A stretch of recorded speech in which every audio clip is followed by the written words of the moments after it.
Պետական եկամուտների կոմիտեի ղեկավար պաշտոններ զբաղեցնող 5 անձ է ձերբակալվել, հայտնել է հակակոռուպցիոն կոմիտեն։ Ըստ պաշտոնական տեղեկատվության, ձերբակալվածները մեղադրվում են խմբով իշխանական լիազորությունները չարաշահելու մեջ, ինչը հանգեցրել է պետական շահերի ոտնահարման։ Կոմիտեից հայտնել են նաև, որ նախաքննության շահերից ելնելով այլ մանրամասներ չեն կարող հրապարակել, սակայն քննչական գործողությունները շարունակվում են բոլոր հանգամանքները պարզելու համար։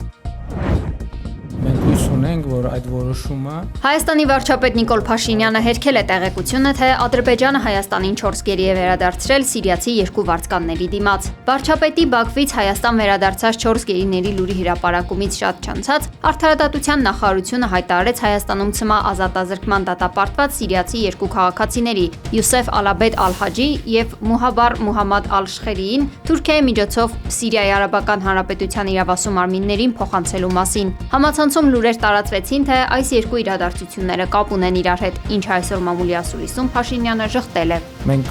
ուզում ենք եւ աշխատում ենք նաեւ Սիրիայի Արաբական Հանրապետության հետ մեր հարաբերությունների հետագա զարգացման ուղղությամբ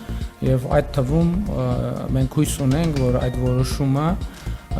որը բարեկամական որոշում է Սիրիայի նկատմամբ, այդ թվում Սիրիայի հայ համայնքի շուրջ մթնոլորտը ավելի նպաստավոր կդարձնի։ Թուրքիան մտադիր է կարգավորել հարաբերությունները Հայաստանի հետ։ Դրա համար անհրաժեշտ կամք կա, ինչպես Ադրբեջանի եւ Թուրքիայի, այնպես էլ Հայաստանի կողմից, հայտարարել է Թուրքիայի արտգործնախարար Հական Ֆիդանը։ Խոսելով վերջերս Թրիփի շրջանակային փաստաթղթի հրապարակման մասին, դիվանագետը նշել է, որ շուրջ 2 ժամանոց քննարկում է ունեցել ադրբեջանցի իր գործընկերոջ Ջեյհուն Բայրամովի հետ։ Ֆիդանի խոսքով իրենց համար կարևոր է Ադրբեջանի հեռանկարները։ Հայաստանի բարձր տեխնոլոգիական արդյունաբերության նախարարությունը դիտարկում է Roblox, Minecraft եւ մի շարք այլ հանրահայտ խաղերի սահմանափակման հնարավորությունը, նպատակ ունենալով նվազեցնել երեխաների համար թվային ռիսկերը եւ ձևավորել ավելի անվտանգ միջավայր։ Նախարար Մխիթար Հայրապետյանի խոսքով ստացվել են բազմաթիվ բողոքներ ու մտահոգություններ, որոնց հիման վրա գերատեսչությունն իր իրավասությունների շրջանակում քայլեր կձեռնարկի վնասակար սովորությունների եւ տարաբնույթ վտանգների դեմ պայքարելու ուղղությամբ։ Գերատեսչությունը մտադիր է ծնողների եւ մանկաբարձների հետ քննարկումների արդյունքում հասկանալ, թե ինչպես կարելի է սահմանափակել կամ կանոնակարգել Roblox, Minecraft եւ PUBG խաղերի հարթակները։ Հայաստանի եւ Ադրբեջանի ներկայացուցիչներն այսօր համատեղ զննում են իրականացրել Երասխ-Սադարակ երկաթուղային հատվածում գնահատելու ենթակառուցվածքների տեխնիկական վիճակն ու պիտանելիությունը հատուկ շինարարական տեխնիկայի շարժի համար։ Հայաստանի տարածքային կառավարման եւ ենթակառուցվածքների նախարարությունից հայտնում են, որ զննման ընթացքում կողմերը մտքեր են փոխանակել հատվածի տեխնիկական վիճակի գնահատման եւ վերականգնման հնարավոր միջոցառումների վերաբերյալ։ Մեծ Բրիտանիան տարհանել է Իրանում իր դեսպանատունը մտավախություն ունենալով, որ ԱՄՆ-ի եւ Իրանի միջև ռազմական բախում կլինի։ Թեհրանում Մեծ Բրիտանիայի դեսպանը եւ հյուպատոսական բոլոր աշխատակիցները հունվարի 14-ին լքել են դեսպանատունը։ Իրանում անկարգությունների ժամանակ մասնակիցներին մարդկանց սպանելու համար վճարել են $3500, գրեթե $1500 մեքենաներ հրկիզելու եւ մոտ $500 ոստիկանական բաժանմունքներ հրկիզելու համար, հայտարարել է Իրանի պաշտպանության նախարարը։ Նրա խոսքով իրենք հավաստի տեղեկություններ ունեն այն մասին, որ ԱՄՆ-ն սիոնիստական ռեժիմը եւ նրանց դաշնակիցներից մի քանիսը կենտրոն են ստեղծել ահաբեկիչներին օգնելու համար։ Հարևան Իրանում բողոքի զանգվածային անհնազանդություններում զոհվել են նաև հայեր։ Լրագրողների հետ զրույցում Սփյուռքի գործերի հանձնակատար Զարե Սիրանյանը անդրադարձել է այդ թեմային։ Մեկ զոհը հաստատված է, կարծեմ երկրորդն է հաստատված, բայց ավելի մեծ թվերի մասին։ Երեք խոսում է 12։ Գիտեք, այդ թվերը ասում ես եմ լսել, 12 եմ լսել, բայց հաստատված գիտեմ Էջմինն է եւ Նա նշել է նաև, որ Իրանում Հայաստանի դեսպանատան հետ կապն ընդհատվել է։ Տեղեկություններ են ստանում միայն Իրանից ժամանող անձանց միջոցով։ Օրեր առաջ Սիրանյանը նաև հայտնել էր, որ չեն կարողանում կապվել Հայաստանի քաղաքացիների հետ։ Իրանի իշխանությունները սկսել են գաղտնի կերպով երկրից միլիոնավոր դոլարներ դուրս բերել, հայտնել է ԱՄՆ ֆինանսների նախարար Սքոթ Բեսենթը։ Նախարարը շեշտել է, որ ԱՄՆ-ն հետևում է այդ ակտիվների տեղաշարժին։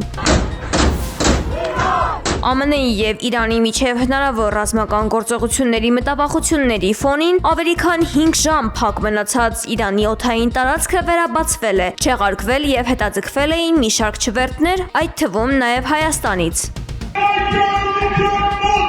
Իրանի արտգործնախարար Աբբաս Արաղչին հայտարարել է, որ օրեր շարունակ բողոքի ակցիաներին մասնակցող մարդկանց մահապատժի ենթարկելու որևէ ծրագիր չունեն։ Նա հերքել է ավելի վաղ արևմտյան լրատվամիջոցների տածած տեղեկությունը, թե երկրում ցույցերի ժամանակ սպանվել է 2500-ից մինչև 12000 ցուցարար, նշելով, որ զոհերի թիվը մի քանի 100 է։ Արաղչին կրկնել է, որ ակցիաներն իրականացրել են դրսից եկած ահաբեկչական խմբերը, որոնք հարձակվել ու կրակել են ոստիկանների եւ իրավապահների վրա։ Նախարարի խոսքով այդ ահաբեկիչների նպատակը մեկն է եղել ԱՄՆ-ին ներքաշել հակամարտության մեջ։ Նա հայտարարել է, որ իրենք ամբողջությամբ տիրապետում են երկրում ստեղծված իրավիճակին։ ԱՄՆ-ի, Դանիայի եւ Գրենլանդիայի պաշտոնյաների միջև Վաշինգտոնում կայացած հանդիպումից հետո եվրոպացի զինվորականները ժամանել են Գրենլանդիա։ Սպիտակ տանը հանքանյութերով հարուստ արկտիկական կղզու հարցի շուրջ համաձայնության չգալուց հետո Ֆրանսիան, Շվեդիան, Գերմանիան եւ Նորվեգիան հայտարարել են, որ զինվորականներ կուղարկեն Գրենլանդիայի մայրաքաղաք որպես հետախուզական առաքելության մաս։ Ակնկալվում է, որ ՆԱՏՕ-ի զինվորների ներկայությունն առաջիկա օրերին ավելի մեծ կլինի Գրենլանդիայում։ Մամուլի ասուլիսի ժամանակ հայտարարել է Գրենլանդիայի փոխվարչապետ Մյուտ Էգիդը, շեշտելով, որ նրանք կանցկացնեն վարժանքներ։ Դանիայի խնդրանքով Մեծ Բրիտանիան մեկ զինծառայող է ուղարկել Արկտիկայում զորավարժություններից առաջ եւ կղզու նկատմամբ Թրամփի հավակնությունների ֆոնին, գրել է The Independent պարբերականը։ Մեզ չհաջողվեց փոխել ամերիկյան դիրքորոշումը։ Ակնհայտ է, որ նախագահը ցանկանում է նվաճել Գրենլանդիան։ Հետևաբար մենք դեռևս ունենք հիմնարար անհամաձայնություն։ Սպիտակ տնից հեռանալուց հետո հայտարարել է Դանիայի արտաքին գործերի նախարար Լարս Լյոկե Ռասմուսենը։ Գրենլանդիայի արտգործնախարար Վիվիան Մոցվելտը հուզվել է ուղիղ եթերում հարցազրույցի ժամանակ։ Մենք անում ենք հնարավոր ամեն բան, բայց վերջին օրերն են բնականաբար։ Ես շատ հուզված եմ։ Նախորդ մի քանի օրը ծանր էր մեզ համար։ Ավելի վաղ ամերիկյան մամուլում շրջանառվել էր, որ ԱՄՆ նախագահ Դոնալդ Թրամփի վարչակազմը $700 միլիարդ Գրենլանդիան գնելու առաջարկ է պատրաստում։ Ռուսաստանի Դաշնության զինված ուժերի գլխավոր շտաբի պետ Վալերի Գերասիմովը հայտարարել է, որ հունվարի առաջին կեսին ռուսական զորքերը վերահսկողության տակ են վերցրել ավելի քան 300 քառակուսի կիլոմետր ուկրաինական տարածք։ Ի հավելում են անցած տարվա ընթացքում գրաված 6640 քառակուսի կիլոմետրի։ Պատերազմի սկզբից ի վեր Ռուսաստանը վերահսկողություն է հաստատել Ուկրաինայի տարածքի մոտ 18%-ի, շուրջ 110,000 քառակուսի կիլոմետրի նկատմամբ, ինչը համադրելի է Բուլղարիայի տարածքի հետ։ Ռուսական հարվածների եւ սաստիկ ցրտերի հետևանքով Ուկրաինայի էներգետիկ ոլորտում արտակարգ դրություն է հայտարարվել։ Իշխանությունները փորձում են վերականգնել հազարավոր բնակիչների էլեկտրոէներգիայի եւ ջեռուցման մատակարարումը։ Միևնույն ժամանակ ԱՄՆ նախագահ Դոնալդ Թրամփը խաղաղության բանակցությունների դժվարությունները եւ բացակայությունը վերագրել է Ուկրաինայի նախագահ Զելենսկիին, ինչը դրական արձագանք է ստացել Կրեմլի կողմից։ Էմանուել Մակրոնը Իստրե ռազմաօդային բազայում զինված ուժերին ուղղված իր ամենամյա ուղերձում 2026 թվականը հայտարարել է մարտահրավերների տարի, շեշտելով երկրի վերազինման եւ ռազմական հզորության ամրապնդման հրատապությունը։ Միջազգային աճող լարվածության, Ուկրաինայում շարունակվող պատերազմի եւ Գրենլանդիայի նկատմամբ Միացյալ Նահանգների հետաքրքրության ֆոնին Փարիզը ծրագրում է ուժեղացնել իր ռազմական ներկայությունը Արկտիկայում եւ արագորեն վերացնել անօդաչու թռչող սարքերի ոլորտում առկա բացթողումները։ Ռազմավարական առաջնահերթություններն ապահովելու նպատակով Մակրոնը հայտարարել է 2026-2030 թվականների համար պաշտպանական բյուջեի 36 միլիարդ եվրո հավելյալ ֆինանսավորման եւ երիտասարդների համար նոր կամավոր վճարի զինվորական ծառայության ներդրման մասին։